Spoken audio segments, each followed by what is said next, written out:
Welcome, pregame.tv. Steve Fezzik here with Bryan Leonard. Vegas runner is taking the week off from videos at an undisclosed location, handicapping like a madman. Bryan, we're going to be breaking down NFL action. Cleveland Browns, your Cleveland Browns, hosting the Buffalo Bills. You've got Cleveland under 7 wins. You tried to cash the ticket. They said you got to wait till the season's over 2 weeks ago. All of a sudden now, maybe it's not just wait till the end of the season. Actually, I went in after all my baseball futures cashed. I had a really good baseball. Sure. And I still couldn't get them to cash it. And I said, the season's over. They go, well, maybe we'll have them up tomorrow. Caesars. I mean, but so I had to make two trips. We don't bash anyone here. The season's over for an hour. Give me my damn money. I've been waiting 6 months for this. 1 hour? 1 hour. You gave them a whole hour to grade all. Well, they grade the individual games. How hard is it to? You already know these games were decided 2 days before. It wasn't like I had a final game thing. Don't get me started. All right. Did you get paid? Yeah, I got paid. That's all that matters. Good. And what are we talking about? We're talking about your Cleveland Browns. They were laying on the look-ahead line. They're laying 2.5 against Buffalo, and then they went ahead and got the unexpected win, second straight week. Won the Battle of Ohio. They're 2-2. Now they're laying 4.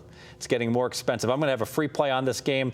But what do you think about? Let me ask you a big picture about Cleveland. You've got them under 7 wins. Suddenly that's gone from a slam dunk to being completely in play, like a swing state here in the election year. What do you think? Is Cleveland going to be able to get to 8 wins? No. I was out with Stephen Over, very good NFL handicapper, a colleague of ours on the site. Some would argue Stephen Over is the best NFL handicapper consider out there. Stephen one of the top 3 that I know in the NFL. I'll just leave it at that. Never won the LVH contest. Maybe never entered. I really don't know. Thank goodness. Go ahead. But anyway, we were discussing that, and I said, what do you make the line? He goes, 3. I says, yeah. I says, I make it 3 too, but you've got to realize these Thursday home teams have a big advantage. And so maybe the correct line is 4. There was some 4.5s out there earlier. Mm-hmm. Unfortunately, they are no longer there. I would have taken the 4.5. I'm still very confident on the Cleveland under. I mean, this is a guy who's been on the practice squads of some other teams that had very bad quarterbacks the last couple of years. Pittsburgh, Big Ben goes down. I don't see Brian Hoyer coming off the bench and playing for Pittsburgh. Some other teams he's been to camp with didn't make the cut. You know, the guy all of a sudden, you don't all of a sudden get good. I mean, for a lot of us, we're talking about, they go, you know, this guy, where did he go to college? You know, Michigan State. But and look at how their offense went to the dumper without him. Yeah, he's been gone longer than that. But I know.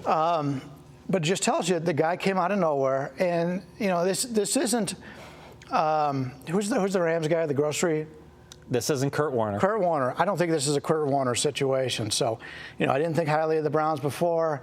They caught some teams in some pretty good situations. I have some concerns about Cleveland still. You know, one thing about Cleveland that I have to say, I watched the Bengal game, and the Bengals, you know, they were just a little flat. Sometimes that's going to happen. After you play, hey, you got your big home run win against Pittsburgh, then you got your home run game against Green Bay, and all of a sudden you go to Cleveland and the stinker comes. It happens. But Bernard looked very good running the ball. But the thing that stood out to me is that there were some breaks that the Bengals got in that game. I watched it. Billy Cundiff for the Browns missed 2 field goals in the first half. And after one of the Cleveland scoring drives, they kick off. They hit a line drive right at a Bengal at the midfield. Instead of ricocheting off him, he just grabs it and falls down. So the Bengals get the ball at midfield. So there were certainly some breaks that went the Bengals' way. Still didn't. So Cleveland still got the win despite having the ball just bounce right for them the entire game. Yeah, Cleveland's a team. They're playing pretty well. The defense, I think better at home too. Defense is very good at home. I mean, this is huge. A Thursday night game playing at home. I mean, granted, I believe it's on the NFL Network. Is that correct? So not everybody gets it. I just click on sports options like 10 minutes before the game. I click on the T for TV, and that's where I go. There you go. But yeah, big game for Cleveland. They got some excitement there. My Indians, you know, knock on wood, we're taping on Tuesday. On Wednesday, they've got their playoff game. Unfortunately, there's not a 3-game series. Let's hope they lose a close game instead of having to go to the Red Sox and get annihilated. No. I want to see at least some more games out of that. I hope they win. I always think about that movie Major League whenever I see Cleveland and I talk about them. But baseball is not our topic right here. Let's go over to the Bills. I think we know what we got with Cleveland. We got a 6-10, maybe a 7-9 team. I don't know if we're so sure about the Bills. The Bills seem to have more variance, right? That they could be really bad or actually be decent, right? Yeah, I agree. I look at these two teams. I compare them very much the same. I mean, they both have offenses that are a little bit questionable. Buffalo's got some talent on offense. I know you're not a big fan of the quarterback, but Buffalo's got some good personnel on defense. They were lousy last year, but they do have some talent defensively. I think these are two teams that are very similar. I know we talk on the Tuesday radio show. You do your NFL power ratings. Yeah. How do you rate these two on your power? I got Buffalo lower. I have Cleveland. I don't have them in front of me. I'm sure I got Cleveland like it's a -2 and Buffalo more like a -3.5, -4.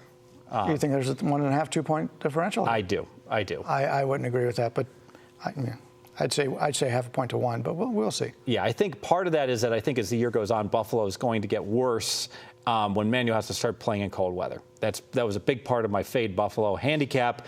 Being from Florida State, let's see how he does when he's got to play in the wintertime and 10-degree temperature and things you don't have all that emotion to the crowd. And remember, they only get 7 home games and they're using them all up early because they have to play in Toronto in the Rogers Center when they get to play Atlanta later in the year. Let me make this official and I'll make my point for why Cleveland's the right side here. Okay. All right, I got the hate mail on the Thursday night game. We played under. I say I always play under. That's on Thursday.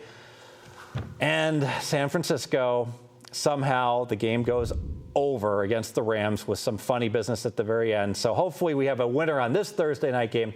Going to go ahead, although I was on the 49ers also on that Thursday night game. Very rare I'm on a road favorite. Here, I also am always typically looking to play the home team on Thursday because the lack of prep time favors the home team, which doesn't have to travel, so that shorter work week works better for them. Here's two teams that don't know each other nearly as well as division rivals, where it doesn't matter as much. Marco D'Angelo made that point in my Tuesday meeting that I had just today, and I do feel Cleveland is the better team. I think that Buffalo has very good running backs. Fred Jackson's going to apparently play this game with a knee brace. I don't know how a running back can play with a knee brace and be effective. I know that Spiller is nicked up as well. I don't like E.J. Manuel. I think the Bills, tons and tons of emotion. Game after game, they could be 4-0. They could be 0-4. They have run the emotional gauntlet. This is going to be a boring loss for them. I think that they are not going to do well at all. Hayden, shutdown corner for Cleveland, going to play very well. And I think that with their playmakers back, with their wide receiver back, who's Gordon, who is missing in action,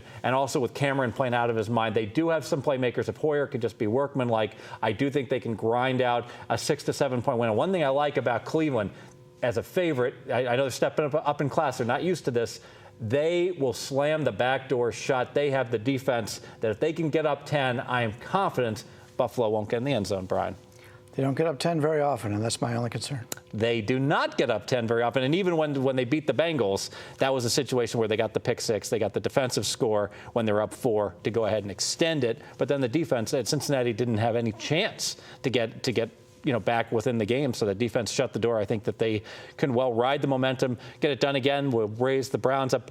No, we'll keep the Browns the same on our power rating. Everyone else will raise it up, and then we'll start fading Cleveland later in the year. There you go. Sounds good. Should we talk about one college football game here? Let's talk about whatever you like. Let's talk about the game that's going to be your best bet. We're going to go ahead. Let's save it. We'll go back and do a video right here. Stay with us at pregame.tv. We're going to be back with college football action. We're going to talk about everyone's favorite coach, Crazy Snyder of Kansas State, and he's going ahead and catching a truckload of points here against our Big 12 team, my Big 12 team, to win the conference. Oklahoma State, they've been a disappointment. Bryan Leonard breaks it down. Pregame.tv.